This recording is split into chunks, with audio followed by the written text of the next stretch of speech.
Hey, what's up, everybody, and welcome back to News Dose. And I know there was some hope that Xbox would hold an Activision Blizzard roundtable event similar to what they did with Bethesda a few years back, and while that's yet to happen, we did, however, get the next best thing. Phil Spencer did appear on a podcast where he set some expectations for Activision Blizzard, and he said something that really caught my attention. Definitely some really exciting things were said here. There was always that one thing that I wanted from this particular buyout, and he gave us a good sign that they might just deliver on that hope after all. Also, we do have a new Nintendo Switch 2 patent to talk about, and while some people, I think, are maybe jumping to the wrong conclusion, it does indicate one key aspect for the Switch Successor. Before we get started, though, if you enjoy these type of videos, do make sure to hit that subscribe and ring that bell. That way, every time I post a new video, it'll be delivered directly to your device every Monday through Friday. Again, there's still about 50% of you that aren't currently subscribed, so do make sure to hit those buttons. With that said, though, let's just go and jump right into things, starting off with a new Silent Hill that just completely unveiled Silent Hill Ascension, which is their new interactive streaming live-action project. Yeah, quite the mouthful, but this is an interesting new take on the series. Of course, Silent Hill has already dabbled in movies, but Ascension is something else entirely. They're describing it as a mind-bending choose-your-own-adventure, or in this case, the entire audience will choose how the story ultimately plays out.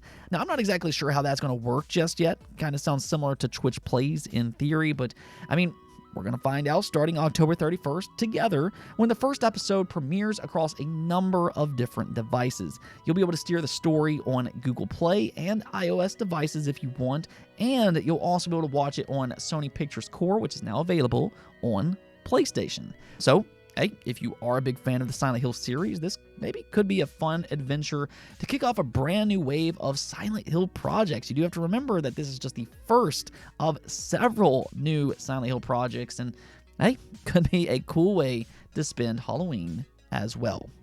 Moving on here, though, if you like games, this has really been a fun week overall.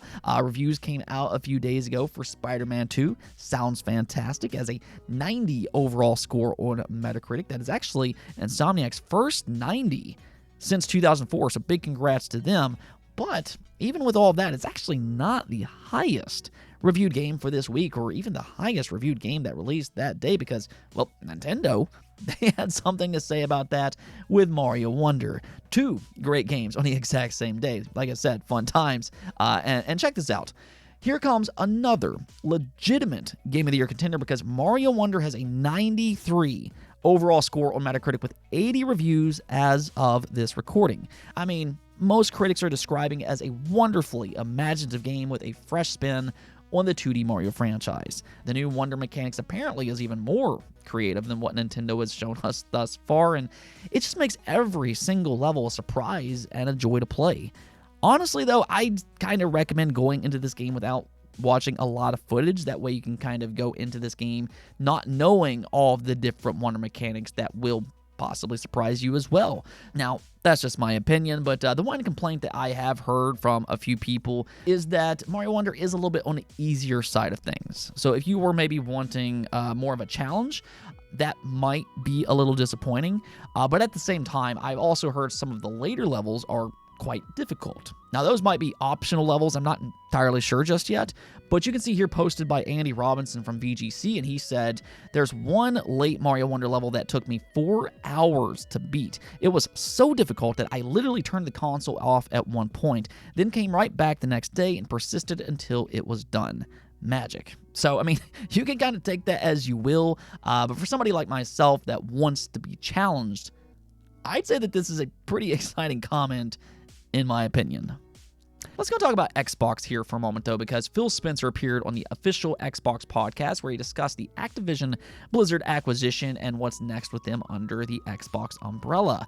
He seems extremely excited about their future right now, as he should be. I actually do recommend watching this entire podcast yourself. I will leave a link in the description below, but I think this was kind of their way of doing a roundtable-like event on short notice, similar to what they did with Bethesda. It's just a good way of letting fans know what to expect going forward. And there were really two things that he said here that I thought really stood out. The first of which is a confirmation that Activision Blizzard games will not hit Xbox Game Pass this year. This is what he said. The regulatory process took so long that we weren't able to get in and work with Activision Blizzard on that back catalog work.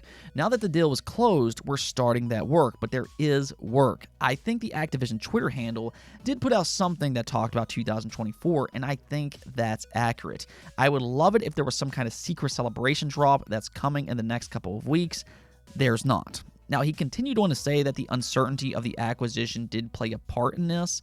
The planning wasn't really quite the same as the Bethesda acquisition, and that's why Bethesda games were able to come to Game Pass within a mere week. However, I do understand that this is a little deflating after a 2-year battle with regulators. I mean, sure, it would have been amazing to get all of those back catalog Call of Duty games this holiday, especially after Xbox went out and fixed the servers of those games just earlier this year. It would have been a nice way to end that whole entire acquisition period. It would have also been nice to get games like Crash, Spyro, and Diablo this year. But sometimes you have to wait for good things to happen, and that's what's happening here. It's going to be a little bit of a wait, but it doesn't change the fact that Microsoft now fully owns Activision Blizzard. This acquisition really has always been about the long term, and now it's no longer an if Call of Duty will come to Game Pass. It absolutely will. It's just kind of a matter of when by this point. I think the more exciting news here, though, is that Phil Spencer also talked about all of the new studios that they now own, and he said something that, in my opinion, is game-changing for Activision Blizzard. He said that he wants to empower these new studios and let them know that failure is okay. He just wants them to work on what makes them passionate. He wants them to be motivated, and he wants them to choose the games they want to make. And if you know anything about Phil Spencer, he lets studios create what they want. He gives them the money to do what they want, and then he just kind of gets out of the way. That's something that he's known for, and he once again reiterated that here. And he even went so far to say that if any of these new studios wants to go back and revive a series, whether that be an Activision franchise, a Blizzard franchise, or even an Xbox franchise, they can absolutely go do that. And that right there, that was the outcome that I was hoping for with this acquisition. Now, if you haven't noticed this already, Activision has pretty much turned into a Call of Duty factory here in the last few years. The fact that Activision wants to release a brand new Call of Duty game every single year and plus support Warzone on top of that has taken a huge toll on their studios. I believe every single one of their studios are now working on Call of Duty in some shape or form, and that's a shame when you start to think about it. I mean, yes, Call of Duty is this great franchise that makes them a ton of money, but you have studios like Toys for Bob, and they can't fully utilize their resources to work on a game like Spyro 4 because they have to help out with Call of Duty. And the same goes to some of their other studios like Beanox as well. They've really become this well-oiled Call of Duty factory, and that has come at some detriment to their creative freedom. But based on Phil's comments here, that might now change. Now, it will be interesting, though, to see how they handle that in real time, just because Call of Duty does make so much money. Will they really go away from those annual releases with that in mind, or will they stick with it? That is a big question going forward. But under Xbox, what we are seeing here is that there is a possibility that they'll shake things up, maybe biannual releases for Call of Duty, and this could free up a lot of those studios for them to express their own creative freedom once again. So that's great news. If you're hoping for a new Crash Bandicoot game, if you're hoping for a new Spyro, or even maybe something like Banjo-Kazooie, he is saying that if one of their studios, maybe Toys for Bob, wants to go work on Banjo, they're open to the idea. Hey, if Infinity Ward wants to work on Halo, there is now a chance that that could happen. Now, I don't know how realistic that is, but there is a chance if they were interested. The possibilities here are endless. For that matter, the lead engine developer at Night Dive Studios is already throwing their hat in the ring to revive games like Hexen and Heretic. So under Xbox, we could start to see a lot more IP than just simply Call of Duty, and we haven't even talked about the Blizzard side of things here. They have a ton of underutilized franchises as well. It really all just kind of depends on what these studios want to do. They won't be forced to do something that they don't want to make, and that is one of the privileges being under the Xbox umbrella. Now, with that said, it is important to understand that this acquisition is about the long term, though. Decisions like this could take years before we, the consumers, see them ourselves. So don't necessarily be upset if you don't see that shift immediately. Games take a very long time to make, so it will take a while, but I think Xbox's future plans right now are sounding pretty exciting so far. Now, we do have one last thing to talk about here because a big news story broke out recently regarding the Nintendo Switch 2.